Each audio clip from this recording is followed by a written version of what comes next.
김지의 돌직구쇼에 오신 여러분 반갑습니다. 김지입니다. 저는 오늘도 이곳 광화문 청계광장에 나와 있습니다. 보셨던 것처럼 평소에 북적이던 출근길 시민들로 북적이던 광화문 광장이 지금 텅 비어 있습니다. 근로자의 날이기 때문입니다. 하지만 빨간 날에도 근로자의 날에도 저희 돌직구쇼는 여러분에게 정확한 뉴스를 전해드리기 위해서 오늘도 새벽부터 출근했습니다. 감사드립니다. 자, 이천에서 발생한 대형 화재, 안타까운 사연이 가슴을 아프게 하고 있습니다. 특히 부자지간에 아버지와 아들이 한 공사장에서 열심히 돈 벌어보겠다고 같이 일을 하다가 한 명은 살고 한 명은 사망한 안타까운 사례들이 유독 이번에 많이 나왔습니다. 잠시 후에 전문가 모시고 찬찬히 짚어보겠습니다. 저는 비가 오나 눈이 오나 매일 아침 이곳에서 여러분을 기다리겠습니다. 김지의 돌직구쇼 지금 라이브로 시작합니다. 잠깐만요.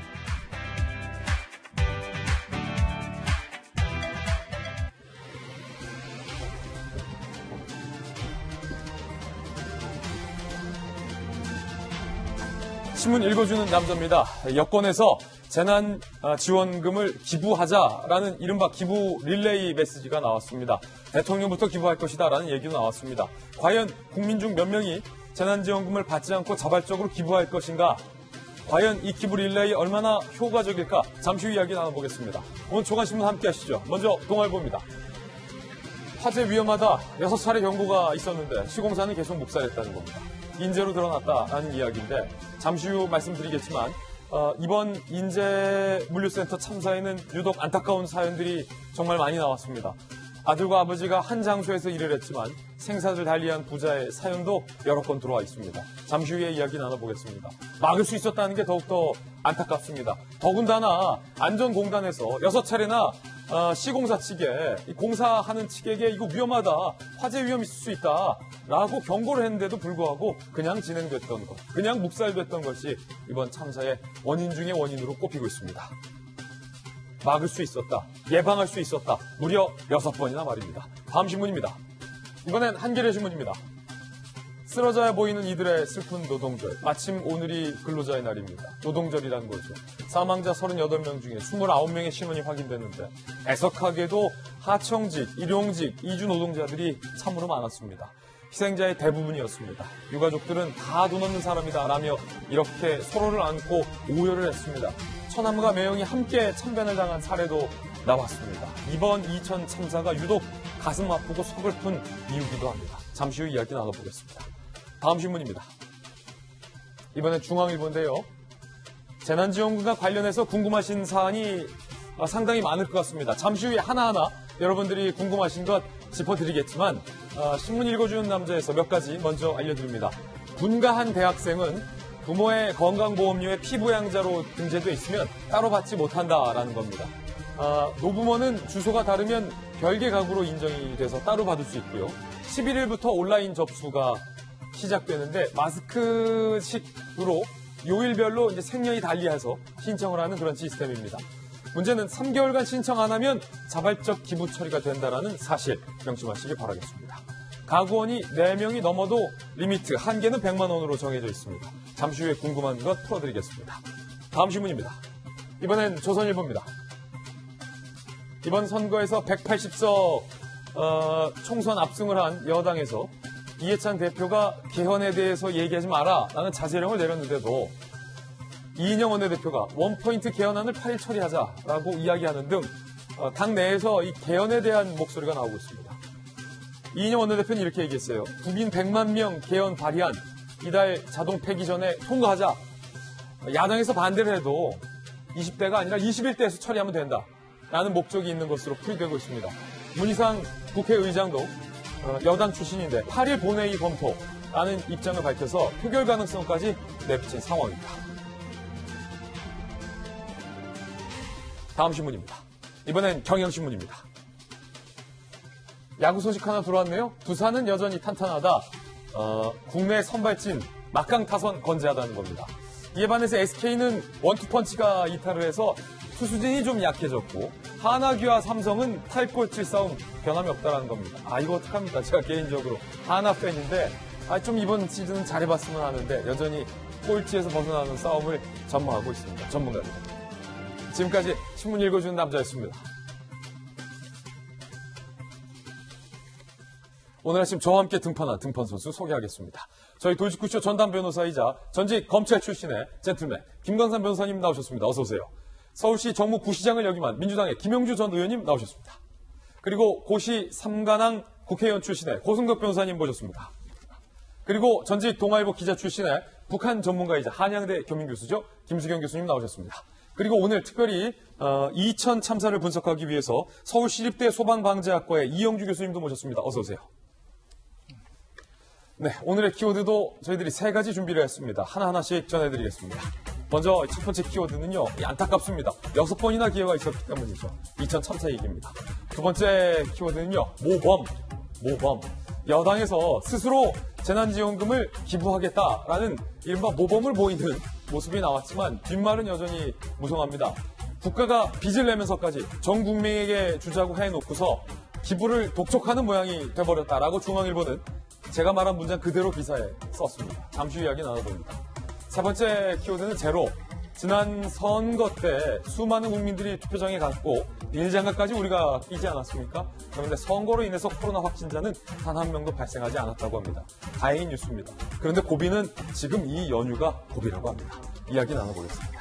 김재의 돌직구쇼, 오늘도 중요한 뉴스들만 엄선했습니다. 톱뉴스로 문을 열겠습니다.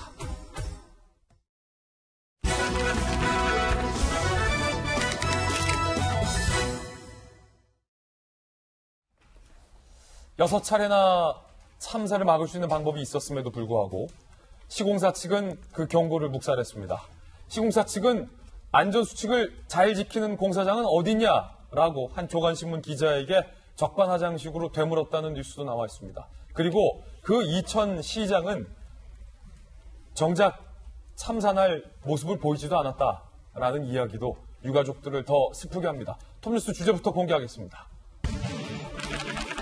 6번의 경고, 계속된 묵살, 현장에 나타나지 않은 이천시장, 뒤늦게 나타난 이천시장 소식까지 오늘 다 짚어보겠습니다. 먼저 시공사 대표 이모 씨와 유가족들의 인터뷰 내용부터 직접 한번 들어보시죠. 제가 아시겠습니까?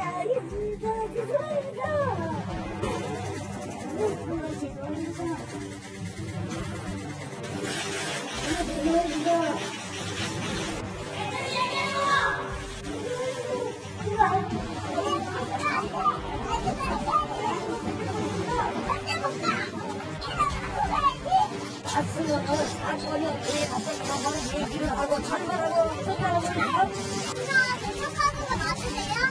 아니 이러시다고 해결되는 거 없으니까 말씀을 해주셔야죠. 기절했습니다. 기절했어요. 아니 와서 부딪히기를 한다고 해놓고 잘말하고 생각하고 바꾸려는 거지.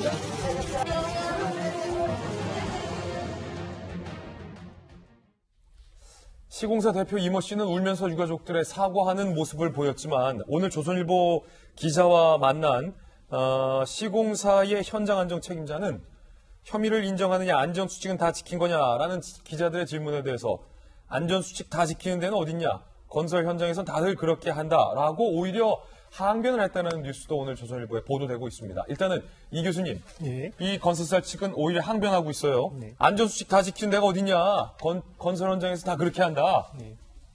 이 건설사 측의 주장이 맞는 겁니까?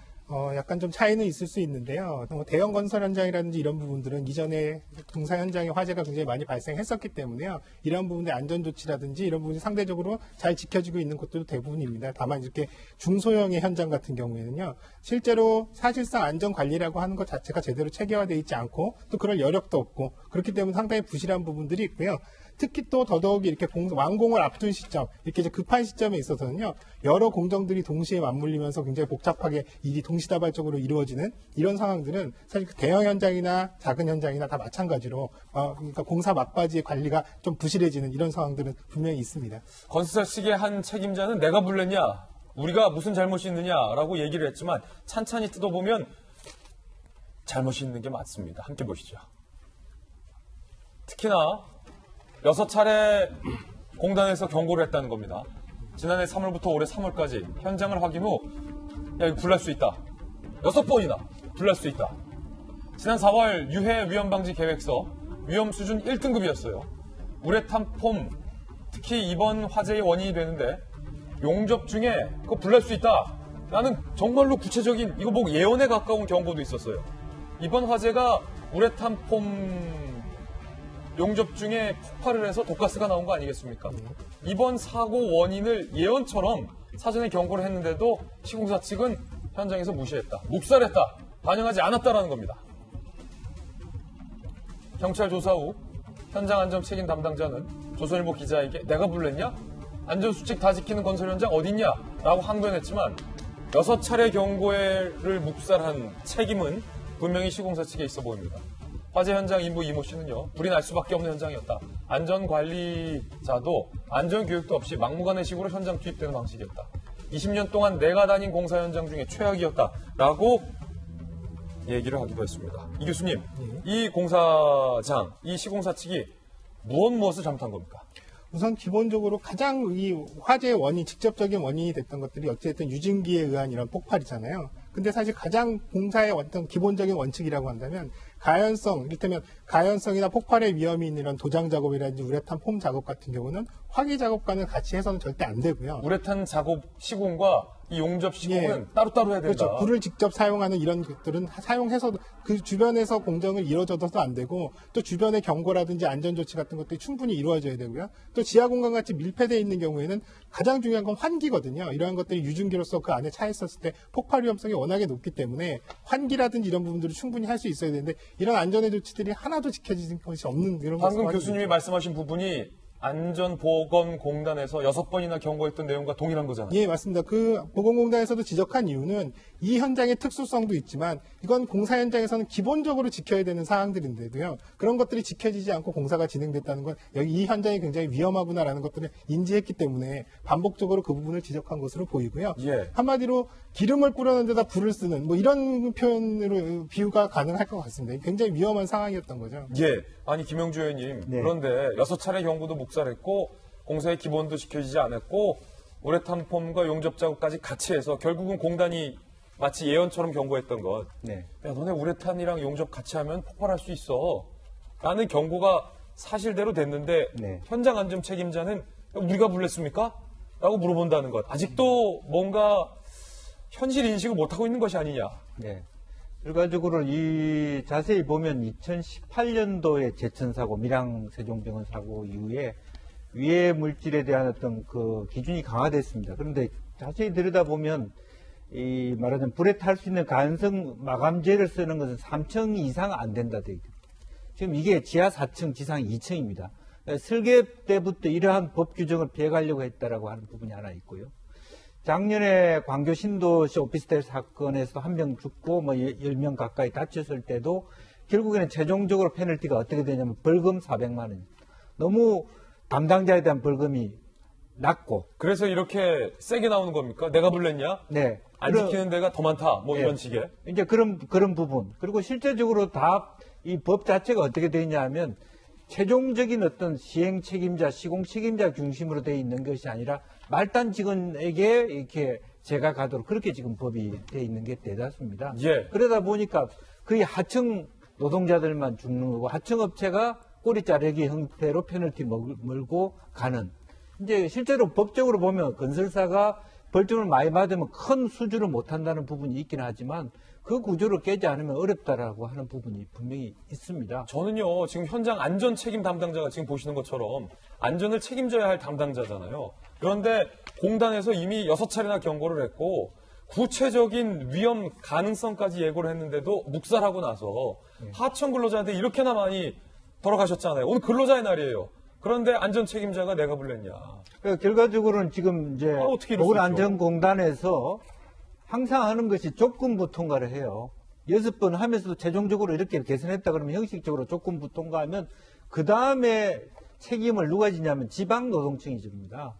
지방노동청이 수많은 현장을 커버하기에는 굉장히 턱없이 모자랍니다. 제가 국회에 있을 때 환노위에 있어 봐서 압니다만은 결과적으로는 그 뒤에 조건부 통과되면 그 다음부터는 아무런 말하자면 공권력의 어떤 체크가 없다는 걸 현장 감시자들이 알아요. 예. 그러니까 사실은 여기서는 사실은 이러한 1급 이상의 중요한 문제가 되는 곳은 말하자면 화재 담당 감시자를 배치해야 돼요. 근데 지금 그것이 하나도 안 지켜지고 있거든요.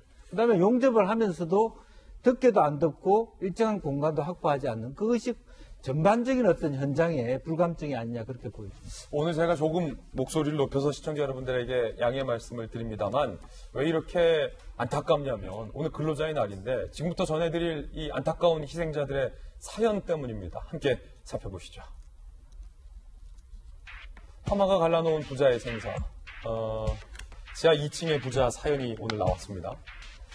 고교를 졸업하고 고등학교 졸업하고 아버지 따라서 같이 다니면서 일하고 싶다라고 기특하게 현장 일을 나선 이제 갓 20대가 된 아들과 아버지의 부자 사연이에요. 화재 당시에 50대 아버지는 출입문 쪽에서 일을 하고 계셨고 아버지가 일을 하다 갑자기 뒤에서 펑 폭발음이 난 거예요. 그래서 이 아버지는 순간적으로 안쪽에서 일을 하던 아들을 구하기 위해서 소화기를 들고 소화기를 뿌리며 그 불난 곳으로 진입을 시도합니다. 강풍의 진입불가 무슨 일이 벌어졌는지도 기억 못할 만큼의 아비규환 현장이 지나가고 무리에 휩쓸려서 정신 차려보니 아버지는 건물 밖이었습니다. 재진입을 시도 뛰어드는 거예요. 불길 속에. 소방대원이 아버지를 막아섰고요. 얼마 후 아들의 시신이 실려 나오자 아버지는 힘없이 주저앉으며 이렇게 나지막히 이야기를 건넸다고 합니다. 제 아들입니다. 제 아들입니다.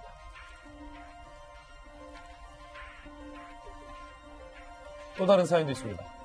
5년 전부터 전국의 건설 현장을 함께 다니면서 일한 60대 아버지와 30대 아들의 사연인데 화재가 나자 나란히 아버지와 아들, 60대 아버지와 30대 아들이 아버지 우리 2층에서 뛰어내려야 될 것 같습니다. 라고 2층 창문에서 아버지와 나란히 뛰어내렸는데 아들은 화상을 입었고요. 골절상을 입었습니다. 수술 후 살아났어요. 그런데 아버지는 신원 확인조차 안 되고 있습니다. 소방당국은 동시에 2층에서 뛰어내린 아버지와 아들 중 아버지는 훼손이 심한 시신 중 하나일 것으로 추정된다라고 이야기를 하고 있습니다. 사망한 것으로 추정되는 이 아버지는 이틀 전 부산에 있는 아내와 마지막 통화를 이렇게 했다고 합니다. 내일이나 모레쯤 마지막 작업이 끝날 것 같아 아들이랑 갈게, 곧 갈게 라고 아내에게 이야기를 했다는 겁니다. 자, 오늘 김수경 교수님 나와 계신데 이 사연들을 보니까 너무 마음이 안 좋습니다. 오늘 근로자의 날인데. 저도 이번 사건을 보면서 이제 주목했던 것이 두 가지입니다. 첫 번째가 이제 많이들 말씀하셨던 위험의 외주화 현상이죠. 그러니까 위험한 일을 아무도 하지 않으려고 하고 그러다 보니까 뭐 정규직보다는 비정규직, 굉장히 노동 안정성이 떨어지는 사람들이 결국 이런 위험의 현장에 투입되게 되고, 왜냐하면 이런 분들은 일용직 근로자나 이런 분들은 얼마든지 다른 인력으로 쉽게 대체가 되기 때문에, 한마디로 쉽게 잘리기 때문에 현장에서 일어나는 위험성에 대해서 목소리를 높여서 개선의 요구를 할 수가 없고요. 그렇기 때문에 결국 이렇게 위험이 외주화되는 현상이 발생하고, 두 번째가 이제 위험의 대물림이죠. 그러니까 위험한 일을 결국 부자가 대물려서 하게 되는 겁니다. 이게 사회학적으로 보면은 굉장히 이제 한국 사회가 이제 계층이 나눠져 있죠, 여러 가지로. 그런데 건강한 사회라는 것은 이제 계층 간의 이동이 좀 더 자유롭게 이루어질 수 있는, 좀 경직되지 않은 그런 사회가 좀 더 건강하다고 할 수 있는데, 결국 우리 사회의 이런 사회 이동성이 굉장히 닫혀 있고 위험한 직종이 아버지에서 아들로 이어지는 이런 현상이 좀 더 고착화되고 있는 것이 아닌가. 그래서 이렇게 가슴 아픈 사연들이 발생한 것이 아닌가 생각이 듭니다. 이용주 교수님, 예. 혹시 자녀분이 있으십니까? 예, 저는 아들만 셋입니다. 아들만 셋이군요. 예. 저도 어린 아들이 있는데 이 특히 20대 아들 그리고 50대 아버지 두 분 다 이번에 희생이 되셨는데 그 아들의 마음이 참 기특한 거예요. 아버지의 마음으로 여쭤보는 겁니다. 고등학교 졸업하자마자 아버지 따라서 현장 다니면서 일하고 싶다. 과연 얼마나 많은 이 20대 아들이 이렇게 아버지에 대해서 애틋한 마음을 가질 수 있을까. 정말로 열심히 일했고 아버지가 하는 일에 대해서 제가 생각할 때는 부끄러워하지 않은 아들이었어요. 왜 이 비극은 꼭 이런 착한 아들과 부자에게 일어나는지. 이런 현장에서의 사실 참 안타까운 사연을 접하니까 남일 같지가 않은데요. 사실 이렇게 이제 성실하게 일하시는 근로자분들의 안전 환경을 책임져야 되는 당연히 관리적인 책임, 사측의 책임들도 분명히 있습니다. 또 그런 부분들도 더 철저히 하라고 하기 위해서 이런 사고들이 반복되면서 계속 이제 사측의 책임을 강조하고 있거든요. 근데 이런 사측의 책임을 강조함에도 불구하고 사실 그런 부분들에 대해서 잘 이행을 하는 곳들도 있는 반면에 아직까지는 사회 저변의 그러한 책임들에 대한 부분들을 아까 말씀하신 이런 외주화라든지 또 이를테면 개인의 책임, 작업의 책임으로 돌리는 이런 경우들 사실은 많습니다. 그래서 이런 부분들이 현장 안전에 대한 부분의 관리적인 부분, 이런 부분을 총괄적으로 좀 상향시키려면 사측의 책임이나 또 이런 관리적인 부분들이 중요하고요. 또 하나는 작업자 스스로의 작업 안전에 관련된 부분들, 또한 또 시설적으로 보완해줘야 되는 시설적 보완, 이런 것들이 사실은 잘 삼박자가 맞아야지 이런 이번과 같은 참사가 발생하지 않는데요. 이런 것들이 이제 균형이 안 맞고 또 혹은 또 다른 쪽의 책임으로서 전가하는 부분에서 공백이 생겼을 때 이런 큰 사고로 이어지지 않았나 생각을 해보게 됩니다. 예. 그런가 하면 더욱더 안타까운 사연도 많습니다. 아내와 사별하고 고등학생 딸과 단둘이 살던 아버지도 50대 아버지도 사망자로 확인이 됐다라는 겁니다. 자, 너무나도 안타깝습니다. 이런 사연들 앞에서 과연 시공사 측의 현장 안전 책임자가 오늘 조선일보 기자에게 했다라는 말, 그 기사, 그 말이 사실이라면 과연 이런 사연 앞에서 다시 그런 말을 할 수 있을지 한번 되묻고 싶습니다. 그런데 또 하나의 황당한 소식은 이천 시장님이 유족의 성토와 가슴 아픈 오열이 빗발치는데 현장에 제때 나타나지 않았다라는 기사가 오늘 보도됐습니다. 함께 보시죠. 유족 성토 빗발치는데 현장에 안 나타난 이천 시장. 화재 당일 29일 오후 7시쯤 사고 현장을 찾은 정세균 총리. 총리가 온다는 소식에 엄태준 이천 시장이 당일에 각인했어요. 오후 7시. 그런데 곧바로 사라졌습니다. 총리만 맞이하고 곧바로 사라져서 유족의 성토가 빗발친 상황이에요. 오후 11시, 밤 늦은 시간. 그러자 시장이 안 오자 원금섭 이천 부시장이 대신 찾아서 유족에게 사고 경과를 설명을 했습니다. 현장에 있던 시청 직원은 시장님이 코로나 사태로 심신이 많이 지쳤고 몸이 매우 좋지 않다며 먼저 들어갔다. 현장에 있던 시청 직원은 집으로 일찍 들어가 쉬고 있다. 라고 얘기를 했습니다. 엄태준 이천 시장은 다음 날 오전 10시 30분 유족 브리핑에서야 모습을 등장했습니다. 어젯밤에 체육관은 부시장이 담당하고 저는 다른 현장을 살폈다라고 해명을 했고요. 집에서 쉬었다는 말은 틀렸다. 휴대전화 위치 추적을 해도 된다. 그런데 다른 현장이 어디였는지를 묻는 기자들의 질문에는 끝까지 함구를 하고 있습니다. 유족들은 여기보다 더 중요한 현장이 어딘지 물었고 시장은 내 아들이 죽는 동안 뭘 했느냐라고 물었습니다. 엄 시장은 유족 간이천막을 찾아서 무릎 꿇고 사과를 했지만 유족들의 마음은 아직까지 풀리지 않고 있는 그런 상황인데 김광선 변호사님, 현장 안정 책임자 내가 불렀냐라고 말을 했던 게 한번 유가족들의 마음을 아프게 했다면 우리 방금 가슴 아픈 사연들 봤잖아요. 아버지와 아들이 함께 희생된 사연. 아버지와 아들이 살자고 2층에서 같이 뛰어내렸는데 지금 아버지만 돌아가신 사연. 엄청난 대참사가 났는데도 불구하고 책임지는 사람이 보이지 않아요. 시장님 어디 가셨던 겁니까? 물론 그 담당 사업장, 시행사 사장도 무릎 꿇고 빌긴 했는데 무릎 꿇고 빌리는 것이 정말 진정성이 있느냐. 저 무릎 꿇고 이천시장이 빈 것도 추후에 그렇게 한 거잖아요. 그럼 제일 중요한 것은 일단 이런 대형 참사가 나면 그 이후에 어떻게 사태를 수습할 것인가. 그게 제일 중요한 거 아니겠습니까? 물론 사고의 이제 원인을 분석하는 것도 굉장히 중요해요. 그렇지만 이후에는 일단 수습을 어떻게 할 것인가 제일 중요하고 그 다음에 이제 원인을 찾아서 다시는 재발하지 않도록 하는 게 굉장히 중요하다고 봅니다. 그런데 굉장히 좀 안이한 생각을 갖고 있는 것 같아요. 아까 현장 책임자도 다른 현장도 다 이렇게 한다 이런 식으로 얘기를 하고 있고 또 시장이랄지 아니면 시행사의 사장, 공사 현장의 사장 태도도 보면 사실 유족 입장에서 보면 정말 납득할 수 없는 부분이 굉장히 많다고 봅니다. 근데 왜 저런 생각을 할까? 우리가 일반적으로 이 불이 난 것은 고의로 하는 경우는 방화죄고요. 그 다음에 과실로 나면 실화죄예요. 그건 이제 업무상 관계로 인해서 불이 나면 이제 업무상 실화라고 하는데 약간 그 과실에 의해서 어떤 결과가 발생하면 아무리 크다고 할지라도 굉장히 이걸 가볍게 생각하는 경우가 있습니다. 우리가 이 사건도 한번 보면 안전교육을 받아본 적이 없다고 하잖아요. 그럼 엘리베이터에서 불꽃을 하는 용접공하고 우리선 작업을 하는 사람들 상대로서 안전교육을 만약에 하면 아니 이게 같이 하게 되면 불이 나니까 폭발 사고가 있고 위험에 이를 수 있다. 이런 안전교육만 하나 했다고 하면 이 상태를 굉장히 예방할 수 있었잖아요. 그러니까 근본적인 것에 대해서는 아니야 의식을 하고 있는 거고 또 이걸로 인해서 처벌받는다 하더라도 과실범이기 때문에 우리는 가볍게 처벌받고 말 것이다. 합의하면 된다. 이런 안이한 생각들이 결국 이런 사고를 계속 재발을 하는 원인 중에 하나가 아닌가 싶습니다. 고순옥 변호사님, 네. 다른 중요한 현장에 있었다라고 이천시장은 항변을 했잖아요. 그런데 유가족들의 분통은 여기보다 더 중요한 현장이 어디인지 말해보라. 네. 시청 직원들은 피곤해서 집에서 시장님 쉬고 있었다. 이렇게 말씀을 했고.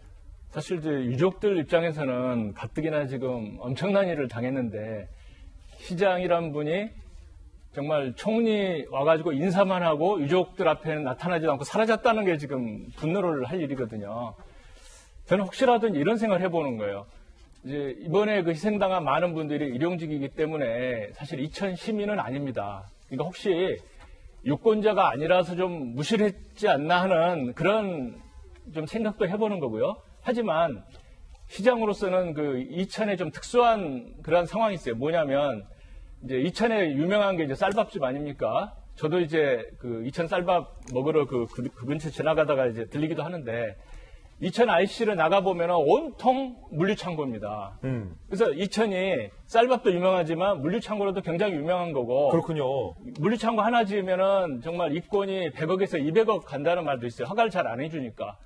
거꾸로 이천시는 물류창고 하나 허가를 해주게 되면은 부동산 상승하기 때문에 재산세 수입도 없고 만약에 본사가 이천에 있는 경우는 법인세 수입까지 없기 때문에 그 물류창고에 대해서는 뭐라고 그럴 수가 없어요. 그렇기 때문에 물류창고가 이렇게 지어지는 과정에서 여러 가지 그 화재 위험성도 있고 이런 대형사고 위험성도 있기 때문에 이천시장으로서는 이러한 현장 관리를 철저하게 했어야 되는 그 도의적인 책임이 있는 겁니다. 형사처벌을 안 받더라도. 그렇기 때문에 더구나 유족에게 나타나지도 않고 정말 도지사 영접만 하고 사라지는 이런 식의 행태는 좀 어렵다고 보고요. 총리.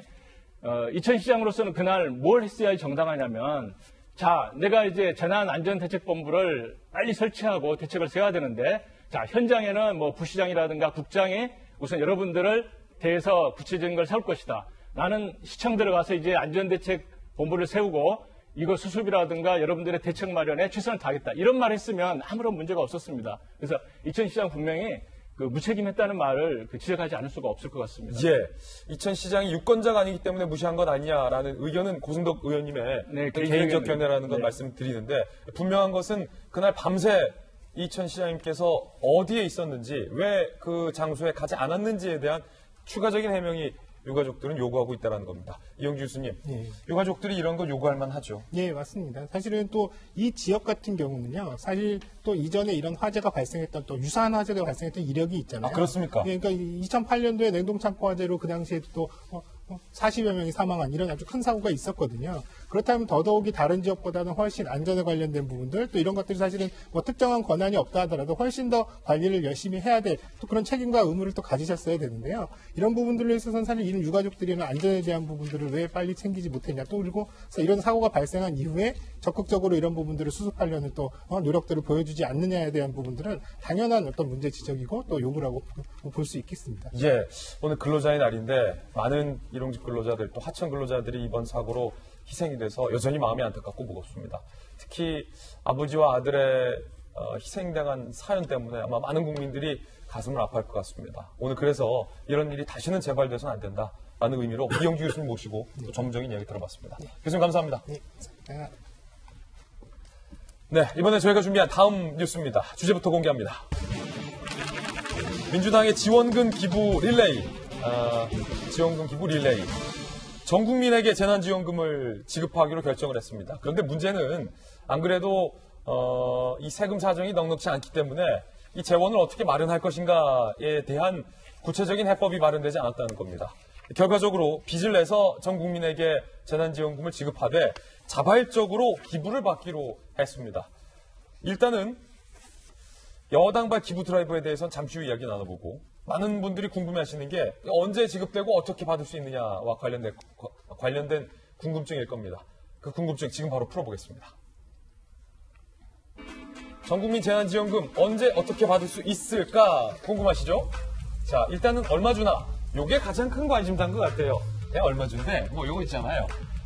혼자 사시는 1인 가구에게는 40만 원, 그리고 2명 사시는 분들에게는 60만 원, 3분, 3인 가구는 80만 원. 그러니까 이게 1인 40이라고 2명 80, 3명 120이 아니다. 40, 60, 80, 120, 100 이렇게 20만 원씩 증가가 됩니다. 4인 가구 100. 그럼 5인은 120이냐? 아닙니다. 5인도 100, 6인도 100, 7인도 100. 계속 100. 지급 방식은 긴급 지원 가구에게는 별도 신청 없이 5월 4일부터 현금으로 지급이 되고요.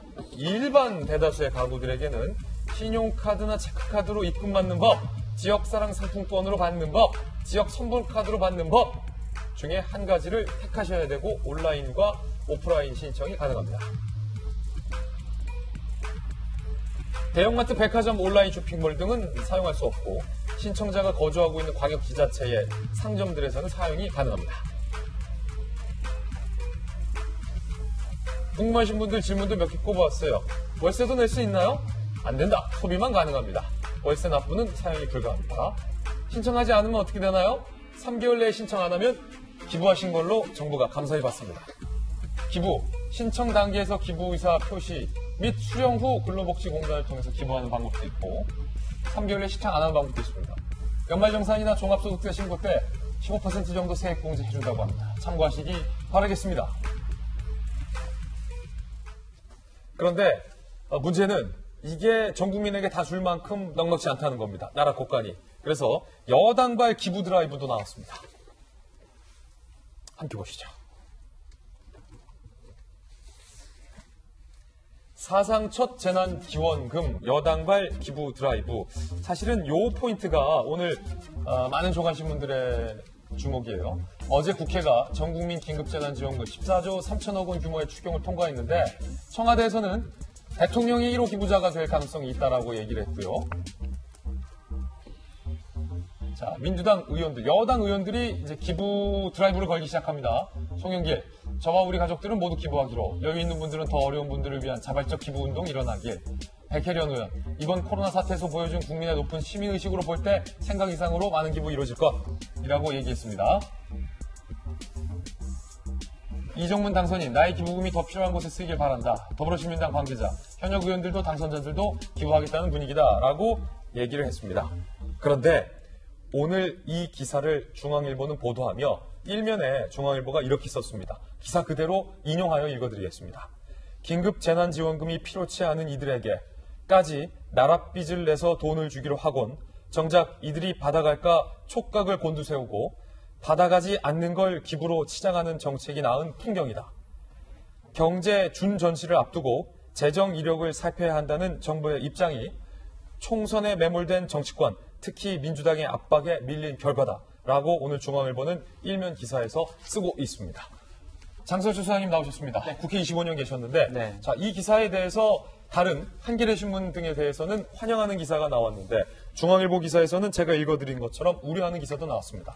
본인의 의견은 어떻습니까? 기본적으로 이러한 기부 미담 사례가 계속 이제 나올 거예요. 이제 보면은 문재인 대통령께서는 당연히 기부할 것이다라고 청와대 관계자가 얘기를 했습니다.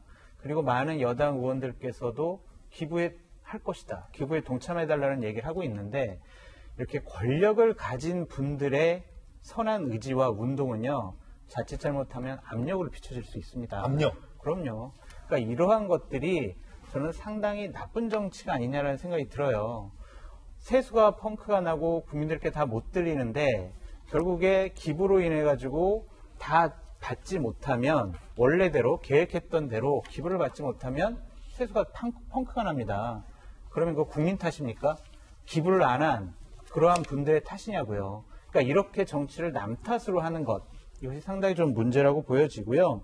기본적으로 이러한 미담 사례가 주는 극명한 사례가 한 가지가 있어요. 서울시의 어느 한 지자체에서는요. 66명이 재난 대책을 하는 데 있어서 회의를 했어요. 근데 한 공무원이 우리는 이거 좀 기부를 해야 되지 않겠냐고 제안을 했더니 예. 거기 있었던 5급 이상 공무원들이 다 그럼 다 기부해야죠 라고 얘기를 했어요. 예.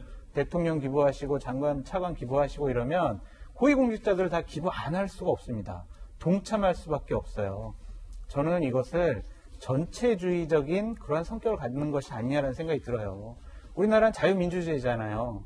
자유민주주의가 개인의 이익과 판단 이런 것들을 존중해 주는 건데 결국에 이러한 운동은 전체주의로 인식될 수가 있다. 이런 부분이 상당히 우려스럽습니다. 장순선 소장님의 개인 의견이고요. 민주당은 이에 대해서 재정 요소는 줄어들 것이고 기부를 표명하는 사회 지도층은 늘어날 것이다라고 얘기했습니다. 민주당의 목소리 들어보시죠.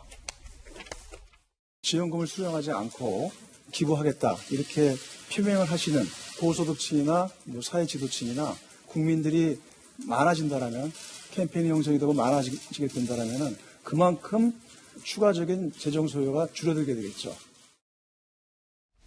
그런데 이에 대해서 야당은 국민 편가르기를 하는 것이다 라고 비판했습니다. 이번엔 야당의 목소리 들어보시죠. 주되 기부를 해라. 반납을 해라. 지금 주고 뺏는 거에 주고 뺏는 거. 그리고 편가르기 하는 겁니다. 국민 편가르기. 근데 안 냈다가 공개돼가지고 망신당하는 거 아니냐. 이거 걱정하는 사람도 많습니다. 김수경 교수님, 받으실 겁니까? 기부하실 겁니까? 이거 진짜 어려운 문제인데, 예. 저는 사실 전부 다 주기로 한 것을 잘했다고 생각해요. 왜냐하면 이거 가지고 은근히 약간 갈등들이 있더라고요. 지금 이거 말고도 뭐 예를 들어서 긴급 돌봄 재원 같은 게 이제 지원이 됐잖아요.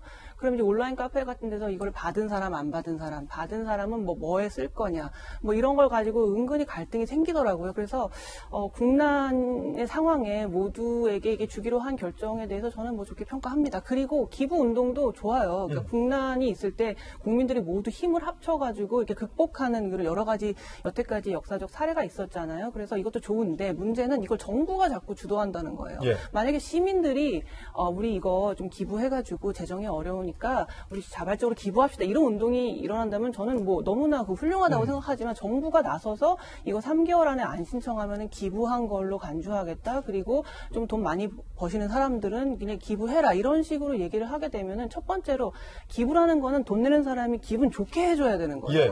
근데 내면서도 찝찝하다. 찝찝하죠. 이거 내가 안 내면 마치 도덕적으로 문제가 있나? 나는 이거를 낼 만큼 부유한 거 아닌가? 생각이 복잡해진단 말이에요. 그래서 반만 낼까? 뭐 3분의 1만 낼까? 내가 이거 내도 되는 형편인가 아닌가? 뭐 여러 가지 굉장히 내는 사람이 기분이 별로 안 좋아요. 흔쾌히 내고 싶은데.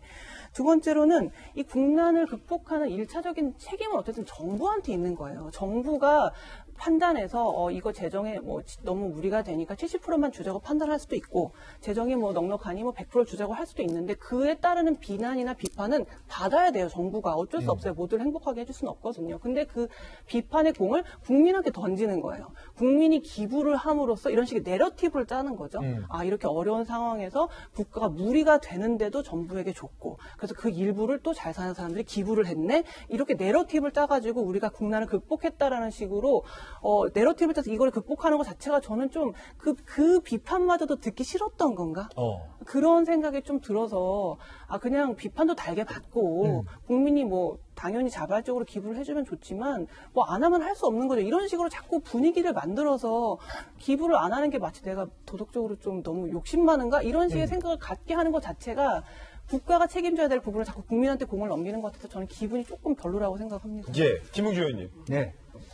저는 기본적으로 조금 더 강하게 나갔으면 좋겠다는 생각이에요. 예를 들면 사실은 프리드먼 같은 건 아예 프로펠러로 헬리콥터로 돈을 뿌리자라고 얘기를 한 이유는 그러면 기본 소득을 가진 곳 외의 가구 같은 거는 어차피 지역에서 쓸 수밖에 없잖아요. 그 부분이 어떻게 쓰든 간에 많이 쓰라고 하는 게 더 현재의 정신에 맞다. 돈이 없으니까 아껴서 돌려달라고 얘기하지 말고 이 목적은 한편으로는 말하자면 어려운 사람을 돕는 거지만 있는 사람들은 많이 팡팡 써서 다 써가지고 지역 경제를 상권을 활성화시키는 쪽으로 자꾸 이렇게 기부를 강요하지 마라. 예, 그걸 정말 찝찝하게 만드는 거죠. 찝찝하게. 차라리 주면 그걸 종부세를 내든 뭐 마음껏 가족들하고 고기를 먹든 그러면 저 집 앞에 있는 가게라도 살 거 아닙니까? 그러니까 그걸 저축하지 말고 다 쓰라.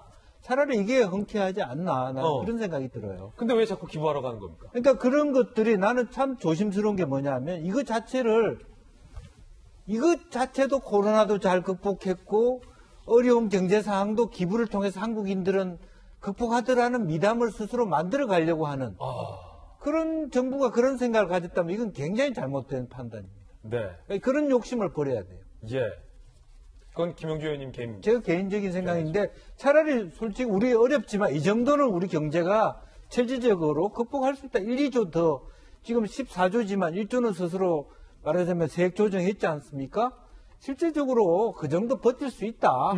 정말 그렇게 얘기하는 학자들도 많거든요. 그렇다면 당당하게 써라.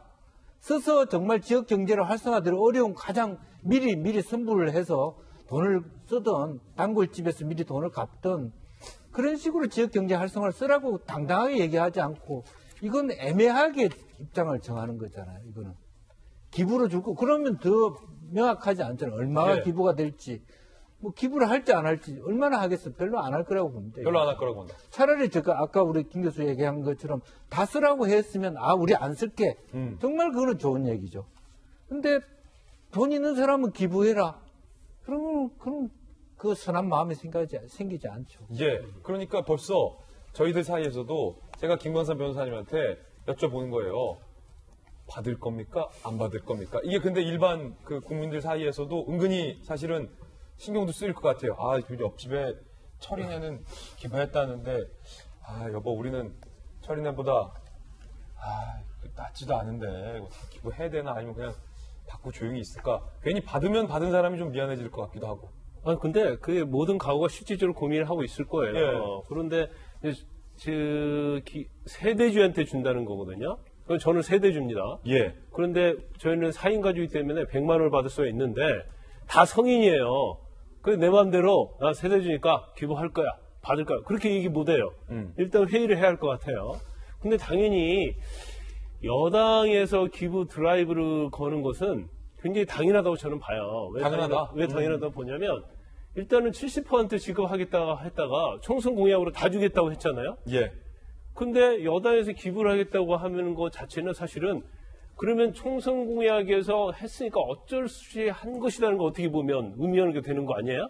만약에 기본소득처럼 다 지급을 하자 했으면 사실 여당에서 뭐 기부하자마자 그런 얘기를 꺼내면 원칙은 안 되죠.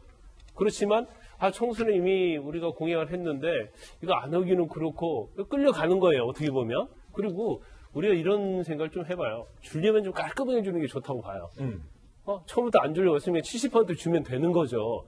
근데 그 결단을 국민에게 밀어놓은 거단 말이에요. 그래서 이건 좀 제가 볼 때는 좀 문제가 있다고 하고, 그러면 저 돈을 주는 이유가 뭐냐? 그건 뭐예요? 그건 왜 주는 거죠? 어려우니까 주는 거 아니에요? 예. 또 한 가지 목적은 소비를 좀 진작하자. 그러면 있는 사람에게 돈을 줬다고 해봐요. 그러면 그 사람이 100만 원만 쓰겠어요? 100만 원 소비해야 하잖아요. 누가 99만 원까지 씁니까? 더 쓸 거예요. 그렇기 때문에 이게 소비 진작을 위한 그런 목적도 있는지 여부 검토돼야 하고, 또 한 가지 지금 여당에서 드라이브를 거는 것 자체는 사실은 제가 볼 때는 이건 또 아까 그 편가르기 얘기가 나왔는데 또 문제가 있어요. 왜 문제가 있냐면 잘못하면 기부 자체도요. 우리가 총선 전에 계속 진영 논리 때문에 엄청 싸웠잖아요. 그러면 여당에서 막 걸면 여당 지지 않은 사람들은 그 꼴 보기 싫다고 생각할 수 있어요. 이게 진영 문제로 또 비화될 그렇죠. 우려도 있다. 왜 준다고 해놓고 쟤들은 왜 그러지? 그래서 보수 성향을 가진 사람들은 또 그에 대해서 반감을 가질 수 있어요. 그래서 정말 기부가 필요하고 정부의 재정 적자를 위해서도 많은 사람이 기부하기를 원한다고 하면 정치인들이 저렇게 나서는 것은 결국 진영 논리로 가면 기부가 더 줄어들 수 있다고 봅니다. 예. 그래서 오히려 보수단체가 됐건 진보단체가 됐건 그런 사람들이 우리 기부하자. 그런 자발적인 게 돼야 하는데 정치에서 계속 지금 드라이브라고 그러잖아요. 드라이브는 뭐예요? 몰고 가는 거예요. 저것보다는 자발적인 그런 것들이 하면 좋겠다. 정치의 논리 아니면 자기의 어떤 정치의 입지를 위해서 기부를 하는 것은 바람직하지 않다 이렇게 봅니다. 예, 물론 이제 정부와 여당의 고민도 이해가 가지 않는 건 아니다라는 분석도 많이 나와 있습니다. 전 국민에게 다 주고 싶은 어떤 착한 마음, 그런데 재원은 부족하다라는 미래를 생각하는 우려, 아마 뭐 이런 것들이 있지 않나라는 분석도 오늘 함께 전해드리면서요. 기부금 얘기 전해드렸고요. 정치권 얘기 나온 김에 어제 이른바 국회의원 당선 배지, 금 배지를 물론 도금이긴 합니다만 언박싱하고 중고나라에 10만 원에 파는 것이 어떠냐는 질문에 대해서 신박한 재테크 방법이라고 답했던 용해인 더불어시민당 당선인이 제명될 예정입니다. 그런데 원래 계획된 제명입니다. 본래 소속당으로 가기 위한 제명입니다. 더불어시민당은 금배지 언박싱 용해인 당선인을 윤리위 열어서 제명 예정인데 원래 당인 기본소득당으로 복귀시키기 위한 조치입니다. 역시 조정훈 당선자도 제명, 더불어시민당 측은 당선 후 원래 당 복귀한다는 조건하에 참여했던 거다. 언박싱과는 무관하다. 예정된 수준이다라고 설명을 했습니다. 그렇다면 논란이 됐었던 언박싱 동영상이 어떤 동영상이었는지 다시 한번 살펴보겠습니다. 세계 최초 국회의원 금박지 금박지 언박싱 방송 국회의원 등록을 하고 금배지를 받았습니다. 네, 요것입니다 바로. 짜잔. 하나, 둘, 셋, 넷. 따다단따. 요게 금배지라고 부르잖아요. 네. 근데 실제로는 금이 거의 안 들어가 있어요. 할까봐 그랬을까요? 글쎄요. 이거 한번 해보실래요? 저도 그럴까요? 해도 잘 달린다. 짜잔. 와. 짜잔. 잃어버리면 또 주겠죠. 잃어버리면 또 안 주고요. 사야 되는 사야 돼요. 38,000원 정도? 자석값인가요? 알 수 없죠. 네. 38,000원에 사서 중고나라에 10만원에 팔는 신박한 제품이에요. 네, 이것과 무관하게 본래 당으로 돌아가기 위한 제명 조치라는 더불어시민당의 설명까지 전해드렸습니다. 장승 선생님, 국회 25년 계시잖아요. 처음 보시죠? 네. 그러니까 저게 젊은 당선인이 저런 모습을 하는 게 좀 하나의 시대 흐름이 될 수도 있어요. 재기발랄한 측면도 분명히 있어요. 그렇죠. 근데 저 금배지가요, 6g이에요. 6g. 그리고 1.6cm예요. 근데 6g이지만 저 금배지에 담겨져 있는 국민의 마음과 민심은요, 태산보다 더 크고 정말 무거운 거예요. 근데 저렇게 좀 가볍게 접근하지 말고, 예를 들면 댓글에서 저거 중고나라에 팔시죠? 그랬을 때 아닙니다. 저는 이 배지의 무게감을 갖고 국민 여러분을 대변하고 국민을 위해서 일하겠습니다.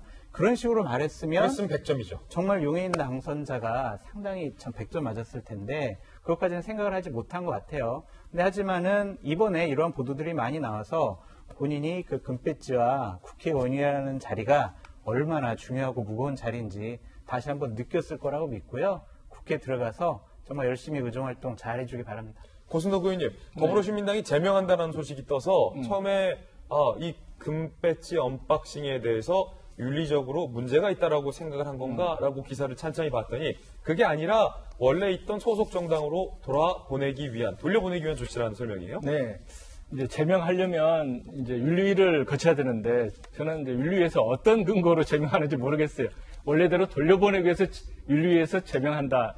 이게 어떻게 보면은 그 꼼수 위성 정당들의 문제가 역시 꼼수 복귀에도 이제 그대로 적용된다. 그런 것들을 보는 것 같이 좀 씁쓸하고요.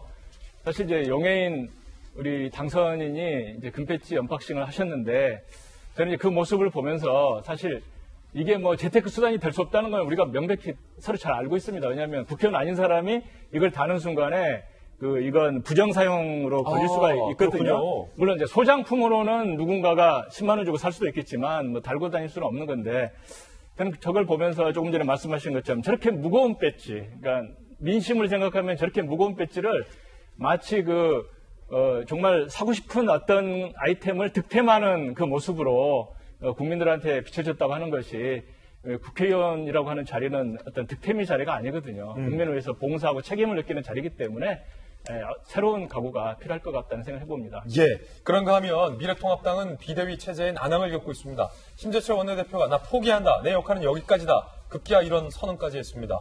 결국 김종인 비대위는 새 원내대표의 손에 맡겨졌습니다. 비대위 꾸리가 이렇게 힘든가요? 총선 후 2주간 갈팡질팡. 김종인 비대위 차기 원내지도부로 보고 넘겨졌습니다. 심재철 원내대표는 앞으로 당 진로는 새롭게 선출된 원내대표가 결정. 내 역할은 여기까지다. 나 이제 더 못하겠다. 라는 말로 해석되는데요. 차기 원내대표 선거는 오늘 8일 열립니다. 찬성파와 반대파가 있어요. 찬성파는 정진석, 주호영, 권영세 의원. 반대파는 조경태, 김태형, 조혜진 의원.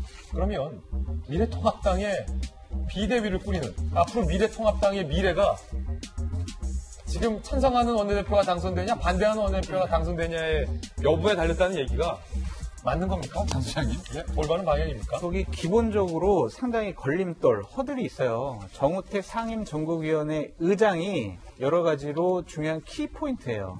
지금의 심재철 권한대행이나 차기 원내대표나 정우택 상임위 의장을 설득하지 못하면 저는 비대위 체제가 관리형 비대위 체제로 가고 결국에는 조기 전당대회로 갈 수밖에 없다고 생각이 들어요. 아무리 찬성하는 원내대표가 된다 한들 그렇습니다. 왜냐하면은 정우택 상임정국위원회 위원장이 자 우리는 상임정국위원회를 열어서 당원에 있는 제11조 부칙을 고칠 수가 없어라고 선언을 하는 순간 상임정국위원회를 다른 사람이 열 수가 없어요. 최고위원이나 당대표 권한대행이 열 수가 없기 때문에 정우택 상임정국위원회 의장의 뜻에 상당히 좌지우지 될 것 같은데요. 기본적으로 차기 원내대표는요, 두 가지 컨셉이에요. 하나는 위기 관리할 수 있냐, 당 쇄신할 수 있냐, 이 두 가지 부분인데 이것이 과연 관리형 비대위원회를 구성할 수 있을 것인지 아니면 권한을 가진 비대위를 구성할 수 있을 것인지 그거는 차기 원내대표가 뽑혀서 그분의 정치력을 믿어봐야 될 것 같습니다. 예, 정치권 소식 전해드렸습니다. 이번엔 저희가 준비한 세 번째 이슈입니다. 지금 황금 연휴 기간 중인데요. 주제부터 공개하겠습니다. 황금 연휴 중인데 우리 시청자 여러분들, 또 구독자 여러분들은 지금 어디에 계십니까? 평소처럼 집에서 안방에서 TV로 신청하고 계십니까? 아니면 어디 휴가지에서 또 인터넷 방송으로 보고 계십니까? 이 황금 연휴를 참 조심해야 한다라는 조심스러운 할머니 마음, 높아심 목소리가 제기되고 있습니다. 다행히도 지난 선거 때, 총선 때 비닐장갑도 끼면서 우리가 조심한 결과 감염자는 한 명도 없었다라는 겁니다. 그런데 이번 연휴를 조심하지 않으면 다시 감염자가 나올 수 있다는 우려의 목소리도 나오고 있습니다. 일단 질병관리본부 이야기부터 들어보시죠. 신규 확진자는 4명이고 모두 해외 유입 사례입니다. 대규모 지역사회 감염이 시작된 2월 18일 이후에 처음으로 지역사회에서 환자 발생 신고가 한 명도 없었습니다. 72일 만의 일입니다. 자, 72일 만에 지역사회 감염자가 0명, 한 명도 안 나왔다. 고무적인 일입니다. 참 기쁜 일입니다.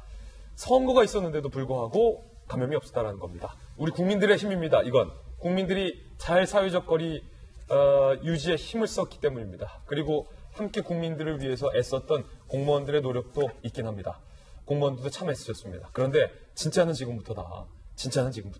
황금 연휴 첫날 풍경도 저희가 한번 취재했습니다. 살펴보시죠.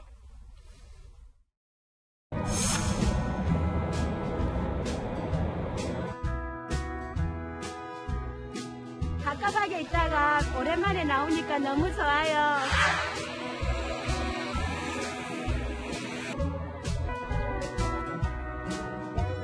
사회 거리두기 하라고 했잖아요. 네. 좀 없을 줄 알고 여기 왔는데 많은 인파가 있어서 사실 좀 걱정이 되는 거는 사실입니다.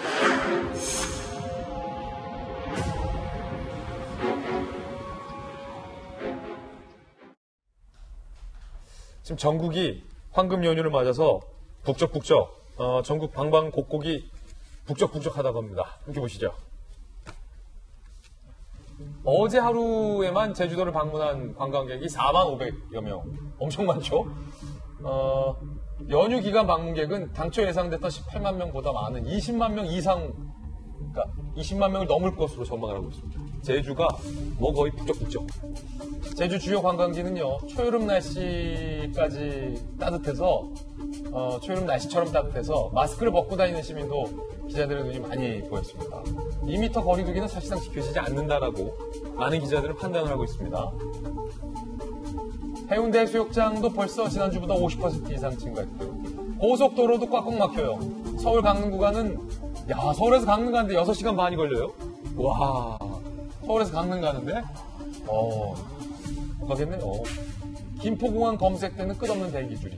KTX는 어제 6만 7천 명이 이용을 했습니다. 관광객 이모 씨, 완전히 코로나 이전으로 돌아간 것 같다라고 중앙일보 기자들과 인터뷰를 하기도 했습니다. 이게 사실은 김영주 의원님 좀 걱정되는데요. 그렇습니다. 이제 다행히 이제 72일 만에 완전히 대구 경북에도 확진자가 전혀 없는 그런 어떤 초유의 어떤 안정세가 있고, 어제 보니까 CNN에서도 한국의 확진자가 국내 확진자가 없다는 걸 보도했고 외국의 유럽의 정치 지도자도 한국은 코로나의 싸움에서 이겼다라는 얘기를 하시는 분들까지 있습니다. 그런데 어쨌든 이번 가을 겨울에 또 세컨 웨이브가 온다라고 안전 전문가들이 얘기를 하고 있지 않습니까? 이른바 두 번째 파고죠. 또 다른 파고. 그리고 실제적으로 일부에서는 뭐 기온이 올라가면 없어질 것이다라고 얘기했는데 그건 사실이 아닌 걸로 또 얘기하고. 아, 그래요? 예. 그래서 언제든지 새롭게 지역 감염이라고 하는 것이 발생 가능한 부분이죠. 다행히 그럼에도 불구하고 저는 이제 그동안에 우리나라 사람들이 뭐 지금은 사회적 거리두기를 벗어나서 촘촘해졌긴 하지만 마스크 예절이라든지 최소한 기본적인 습관으로서의 코로나에 대응하는 자세는 저는 돼 있다고 봅니다. 예. 지금 소독제나. 속보인데 김영주 의원님 말씀 주신 중에 죄송합니다만 속보 전해드립니다. 신규 확진자가 9명 발생을 했는데 9명 중에 8명이 해외 유입. 그러면 지역 감염이 1명 나온 거군요. 1명이다. 빵명이었는데 지금 1명 나왔다.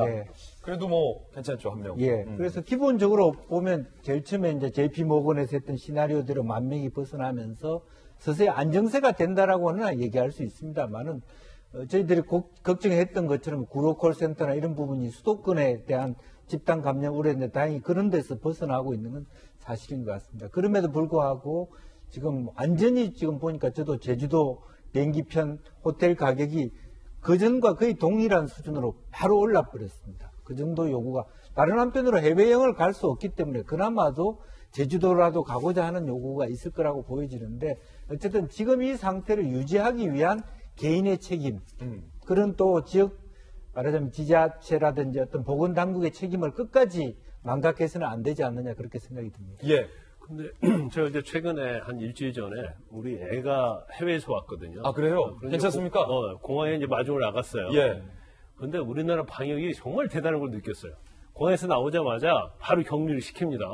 그래서 거기에서 리무진을 가요. 예. 그 리무진 가서 검사 맞게 하고 또 격리시키는데 그 절차가 정말로 일사불란하고 빈틈이 전혀 없고요. 그다음에 아마 이제 우리 애가 이제 선불폰을 쓰는데 아마 자가 격리돼 있는지 여부에 대해서 확인을 한 모양이에요.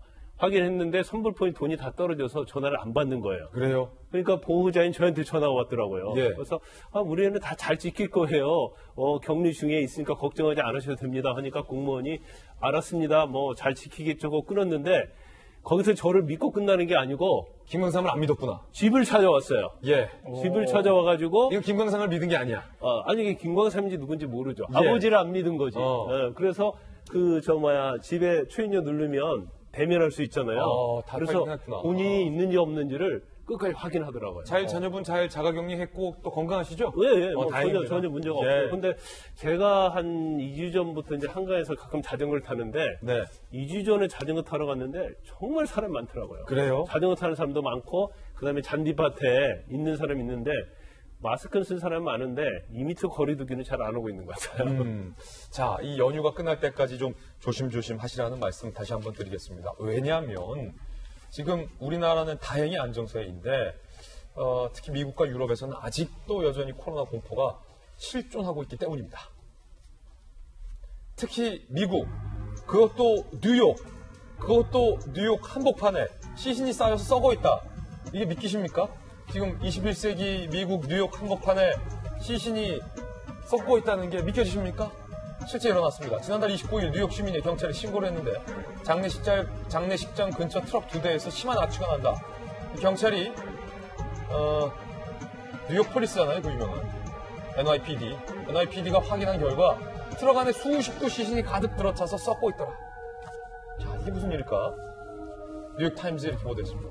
최소 14,000명이 사망한 뉴욕에서는 쏟아지는 시신을 처리 감당하지 못할 지경이다. 냉동 트럭 등을 임시 영안실로도 사용하는데 대낮 브루클린 거리 트럭에서 시신이 썩어가는 현실은 뉴욕이 직면한 민낯을 보여주고 있다라고 보도를 했고요. 지금 미국 시민들도 뉴욕 시민들도 이 사건으로 상당히 충격을 받고 있습니다. 고승록 의원님, 이게 사실은 엄청 선진국이잖아요. 그냥 선진국도 아니라 뉴욕 한복판에서 시신이 썩고 있다? 이 믿기지가 않습니다.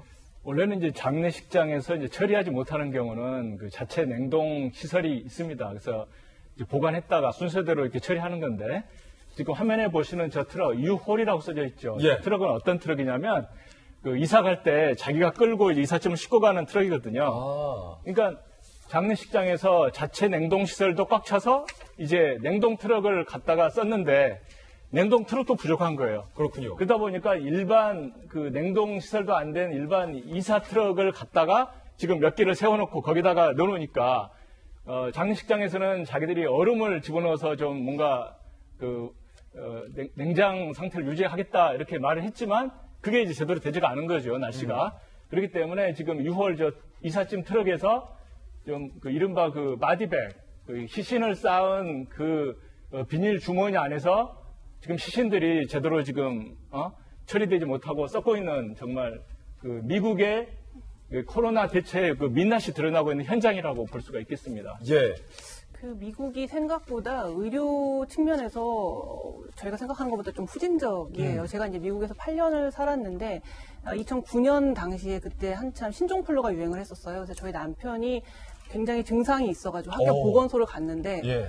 해주는 게 아무것도 없고 타이레놀 먹어보고 3일간도 열이 안 떨어지면 다시 돌아와라. 그냥 그렇게 해서 돌려보는 게 전부였어요. 예. 그러니까 미국 같은 경우는 일단 국가보험이 없고 다 사보험이죠. 사보험 비싸요. 그래서 유학생 신분에도 꽤나 많은 돈을 내서 의료비를 보험료를 내야 평소에 이제 의료 서비스를 받을 수가 있거든요. 그렇기 때문에 지금 미국이 이제 친구들 얘기를 들어봐도 완전 아비규환의 상태고 증상이 있는데도 검사도 제대로 못 받을 뿐만 아니라 검사를 받았다 하더라도 집에 가서 그냥 생으로 앓고 말아야 되는. 그래서 미국에 있는 한인 커뮤니티, 온라인 커뮤니티는 이제 자기가 어떻게 코로나에 걸렸고 그걸 어떻게 알아서 한 3주 만에 극복했는지를 일지를 적은 것들이 막 올라와요. 그러니까 어떻게 극복했다. 집에서 혼자 극복했다. 이런 식으로 해서.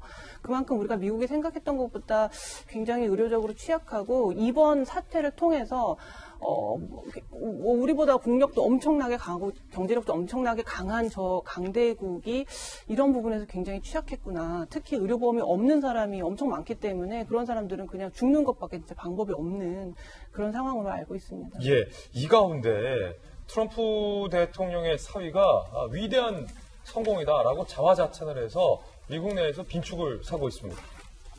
그리고 트럼프 대통령도 빈축을 사고 있습니다. 자, 이게 도널드 트럼프 대통령의 트윗이죠. 사망자가 100만 명이 넘은 것은 세계 어떤 나라보다 우리가 뛰어나고 우리가 검사를 많이 했기 때문에 사망자가 많이 나온 거다라고 자화자찬했습니다.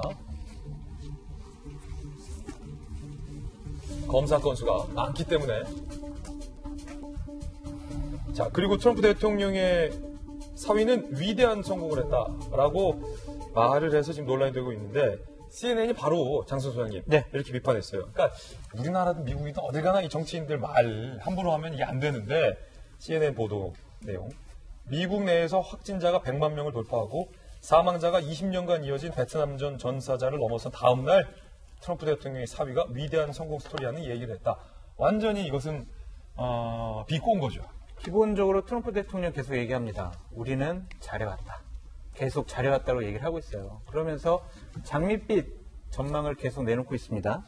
5월에는 뭔가 바뀔 것이고 6월에는 많은 것이 정상 궤도로 돌아갈 것이고 7월에는 정말 멋질 것이다. 이런 식으로 계속 긍정적인 신호를 보내고 있는데 결국에는요. 이것은 11월에 있을 대선 때문이에요. 대선 때문에 우리가 잘해왔다. 그렇기 때문에 우리를 믿어라. 그래서 나 재선 가도 가겠다. 이런 식인데 이러한 방역과 국민의 안전, 생명 이것이 정치 논리가 개입되면 안 된다는 점을 다시 한번 말씀드립니다. 예, 뉴욕에서 이번에 발견된 그 트럭 2대에 시신이 많게는 100구 정도 쌓여있던 것으로 현재 미국에서 얘기가 나오고 있으니까 사실 이 뉴스 우리 국민들이 받아들이는 그 충격도보다 미국 시민들이 충격받는 게 훨씬 더 크다고 합니다. 미국 소식까지 코로나와 관련돼서 전해드렸습니다. 이번엔 저희가 준비한 다음 순서입니다. 오늘의 하플 시간입니다. 오늘은 어떤 분들이 하플 3인방에 선정됐을지 지금 바로 만나러 가보겠습니다. 자, 트럼프 또 나왔어요, 하플.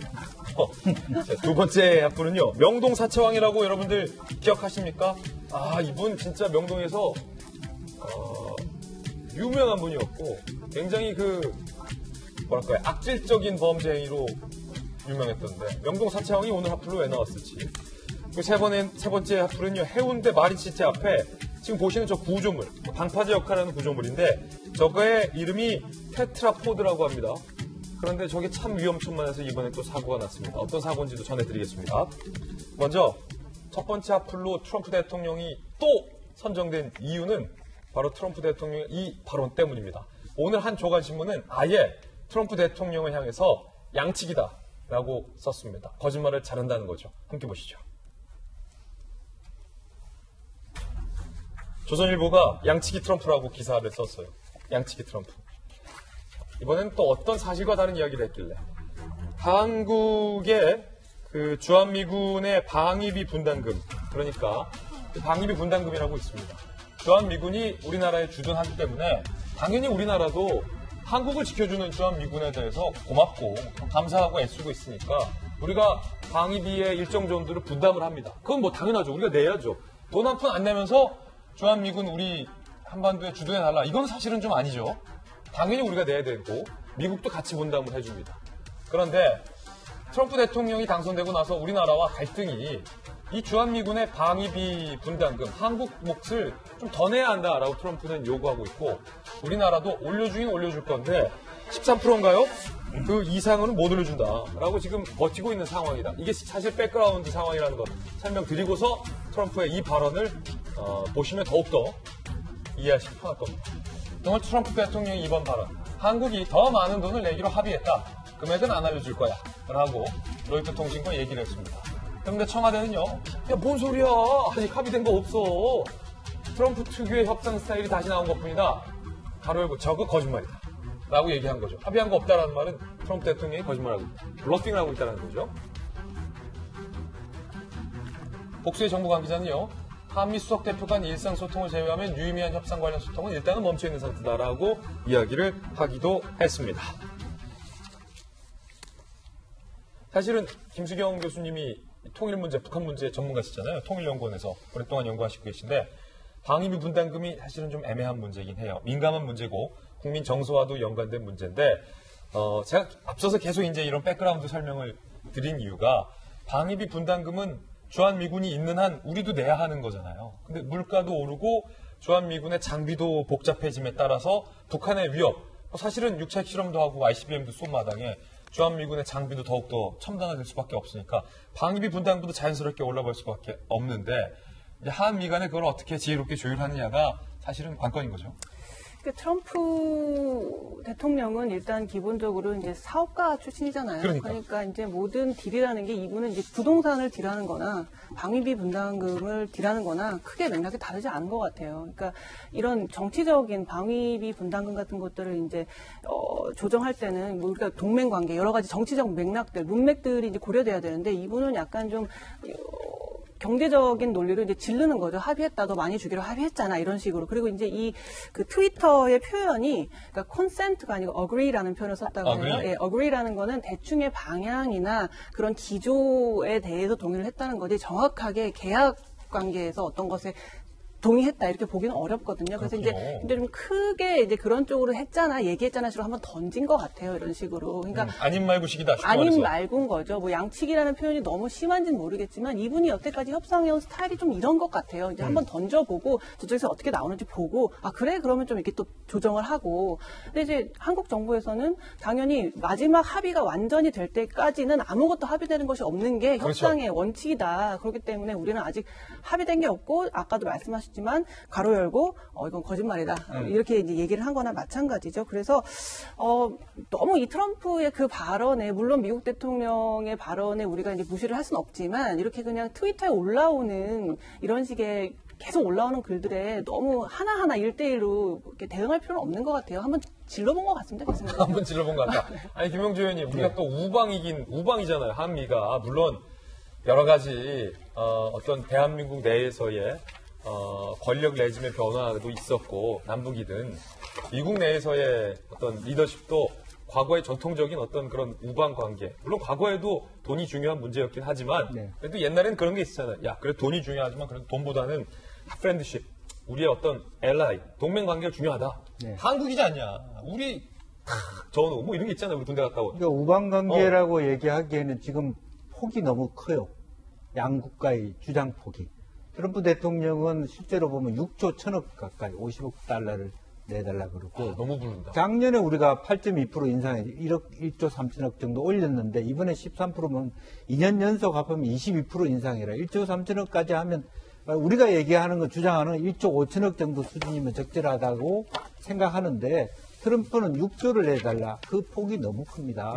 그렇기 때문에 다만 지금 트럼프가 하는 얘기는 뭐냐면 아직 내가 화는 안 내는데 그래도 좀 더 써. 이런 얘기예요. 우리가 1조 5천억 정도에 말하면 13% 정도 가지고 그나마도 국방장관은 그거마저도 확정된 게 없다라고 얘기하는 부분이고 국회 국방위에서는 너무 심하다. 2년 연속 합하면 22%를 인상한다는 게 말이 되냐 이런 부분이 있기 때문에 그런 의미에서 한 번 더 달래보는 그런 뉘앙스로 볼 수 있지 않겠나 생각이 듭니다. 이제 좀 양국 간의 지혜를 좀 모아서 우리 안 그래도 또 이제 코로나 때문에 힘든데 이것까지 또 너무 많이 낸다면 또 한미 동맹 우리 우방의 관계가 또 무색해지지 않습니까? 양국이 잘 지혜를 모아주시기 바라겠습니다. 두 번째 하프는 명동 사채왕입니다. 명동 사채왕 사건 다들 기억하시죠? 지금 최근 근황에 대해서 저희 채널A가 취재를 했는데 문호동 황제 노역을 하고 있다는 거예요. 명동 사채왕 최모 씨 66세입니다.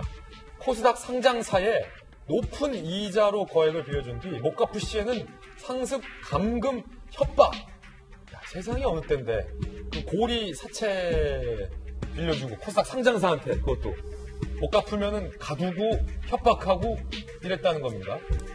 지난 2012년 사기 및 특수협박 등 13개 혐의로 징역 8년에 벌금 45억을 확정했습니다. 굉장히 범죄의 질이 악질이다라고 재판부도 판단한 거예요. 벌금 45억.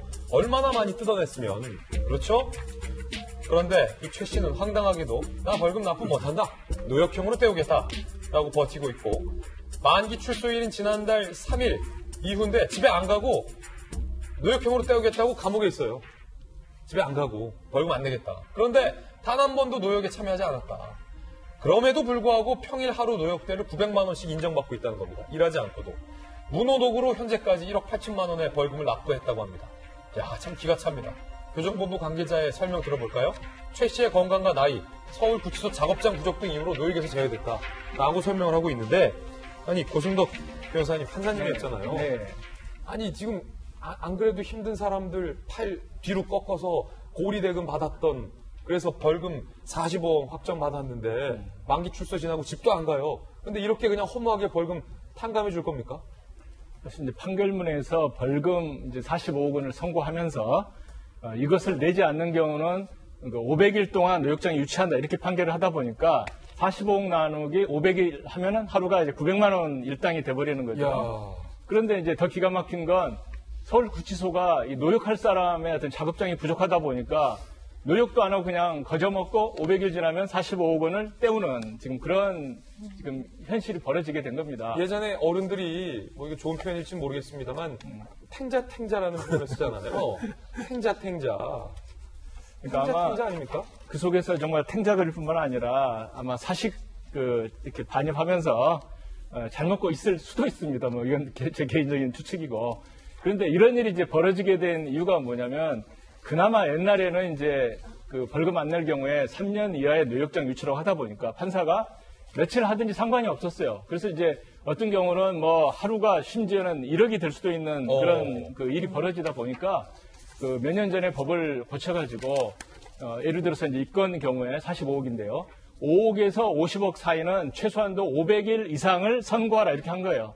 그랬더니 판사님이 500일 이상이기 때문에 딱 500일을 하신 거예요. 아, 판사님 진짜? 네. 야. 5억에서 50억 사이가 500일 이상이면 5억도 500일이 될 수가 있는데 45억을 500일 하다 보니까 제일 낮은 걸 하신 거거든요. 그래서 이런 건 저는 조금 이제 좀 약하다 이렇게 생각을 하는 거고요. 판사 선배님으로서. 네. 앞으로 이제 법을 고쳐야 될 게 뭐가 있냐면 이 며칠을 살고서 수십억을 떼운다는 이 발상이 법이 제도가 잘못된 겁니다. 네. 노역장은 노역장대로 살고 45억은 당장 어떻게 처벌하지는 않겠지만 죽을 때까지 돈이 생기면 갚으라 이렇게 해야지. 나와가지고 또 다른 사업장 차려가지고 이번에 수천억을 벌어도 이미 탕감된 45억을 못 받는 거 국가가. 그렇죠. 그래서 앞으로는 좀 근본적으로 고쳐가지고 기업인들 경우에도 마찬가지지만 벌금을 노역으로 떼어서 영원히 탕감해주는 이런 일은 사실은 바람직하지 못하다고 생각이 듭니다. 아, 솔로몬의 선택 보는 것 같았어요. 네. 예전에 저 어렸을 때 고승덕 변호사님 나왔던 솔로몬의 선택 참 재밌게 봤는데 네. 방금 그 장면이 딱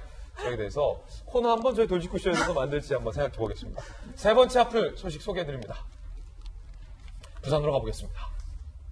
부산 그 유명한 해운대 마리지트 앞에는 테트라포드라는 게 있습니다. 아까 사진에서 나왔는데 지금 이 사진은 잘 안 보이네요. 잠시 후 그림으로 영상으로 보여드릴게요. 이 부산 해운대구 테트라포드에서 50대 추정 남성이 추락을 해서 추락사가 나왔습니다. 그런데 이 테트라포드는요, 방파제 보호를 위해 쌓아둔 원통형 콘크리트 구조물입니다. 보시면 알 거예요. 미끄러운 표면, 지지대, 손잡이도 없다. 추락 시 자력으로 탈출 어려워서 바다의 블랙홀로 불리기도 한다는데, 이 2016년부터 18년까지 부산 지역 연안의 테트라포드 사고가 무려 73건이 나왔고요. 이 중에서 7명이 사망을 했다라는 소식이 집계가 나오고 있습니다. 특히 이번에 추락사도 상당히 어떤 이 위험성 때문에 결국 추락사로 이어진 게 아니냐라는 얘기도 나오고 있습니다. 테트라포드 영상 준비됐으면 지금 볼 수 있을까요? 네, 바로 이런 모습이라는 겁니다. 이런 모습의 테트라포드 방파제 역할을 해주는 건데, 요게 밤에 김관선 변호사님, 부산에도 사무실 있잖아요. 뭐 약주 한잔 하신 분들, 얼큰하신 분들이 사실은 바다 보신다고 여기 넘어가시면 안 되는데, 여기 뭐 왔다 갔다 하다가 사실은 발 헛디뎌서 좀 다치시는 분들도 꽤 많아요.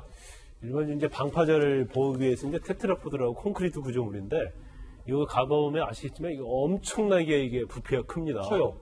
그리고 이게 원통형 구조라서 굉장히 이렇게 둥글게 돼 있어요. 그래서 거기에서 사실 균형 잡기 굉장히 어렵고 떨어질 때도 잡을 데가 없어요. 그리고 그 높이를 보면요, 쌓아놓은 걸 보면 지상 한 2, 3층은 될 것 같아요. 엄청 높네요. 그래서 그 사이로 떨어지게 되면 사실은 자력으로 빠져나온다는 건 굉장히 불가능한데, 저희가 보면 항구에 가면 뭐 부산, 제주, 뭐 군산 뭐 그런 데 가보면 이 방파제가 있고 그 앞에 이제 테트라포드가 있어요. 그러면 사람들 심리가 뭐냐면 바다를 좀 더 가까이서 보고 싶은 거예요. 거기서 낚시하는 분들 계세요. 그렇죠. 그럼 방파제 올라가서 테트라포드까지 갑니다.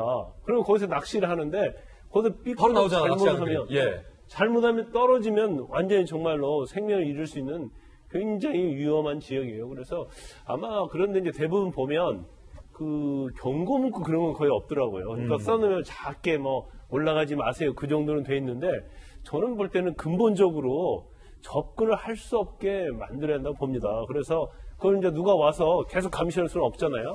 그럼 적어도 CCTV 같은 거 설치해서 만약에 누가 접근을 하면 방송으로 아니면 현장에 바로 달려와서 막는 그런 게 좀 있어야지. 벌써 73건인데 뭐 한 2년 만에, 2, 3년 만에 한 7명이 사망했잖아요. 근데 향후에도 이런 일이 계속 재발할 가능성이 크기 때문에 근본적인 대책이 필요하다 이렇게 봅니다. 예, 참 테트라포드의 위험성에 공감이 가는 공감 뉴스였던 것 같습니다. 친절한 설명까지 감사드립니다. 저희들은 60초 광고 후에 돌아오겠습니다. 잠시 후에 뵙죠.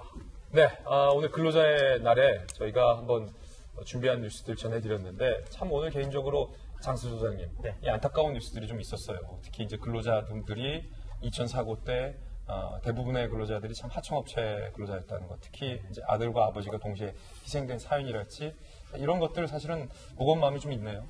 제가 이제 어제 시설관리본부 쪽에 있는 분하고 어떻게 우연찮게 통화를 하게 됐어요. 현장에 가서 그거를 좀 감식하고 좀 조사하는 분이더라고요.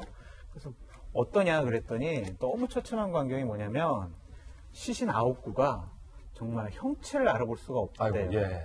그래서 막 그걸 보는 순간 너무 막 마음도 아프고 어쩔 줄 모르겠다고 그러시더라고요. 그러면서 여러 가지로 이러한 건물들의 위험성을 자세히 좀 얘기를 해주셨는데, 어쨌든 국민의 생명과 안전이 제일 중요합니다. 대통령께서도 항상 말씀하셨잖아요. 그러한 일들이 자꾸 말로만 반복되지 않고 21대 국회에서는 좀 제도적인 개선도 있었으면 좋겠다라고 말씀드립니다. 예, 앞서 그거 얘기할 때 장 소장님이 또 들어오지 못해가지고 한마디 제가 한번 들어봤습니다. 자, 지금부터 시작되는 인터넷 라이브 방송 2사말로에서는요, 재난지원금 기부 릴레이의 숨은 뜻이라는 제목으로 본방에서 못했던 직격 토크 한번 나눠보겠습니다. 지금 2사말로에도 많이 들어와 주시기 바라겠습니다. 자, 좋은 주말 보내시고요. 저희들은 월요일 아침 9시 15분에 더욱더 풍성한 소식으로 인사드리겠습니다. 황금 연휴지만 건강 조심하셔야 된다는 것, 마스크 꼭 쓰셔야 된다는 것 다시 한번 부탁 말씀드립니다. 오늘 하루는 분명 어제보다 나을 겁니다. 좋은 하루 되십시오. 고맙습니다.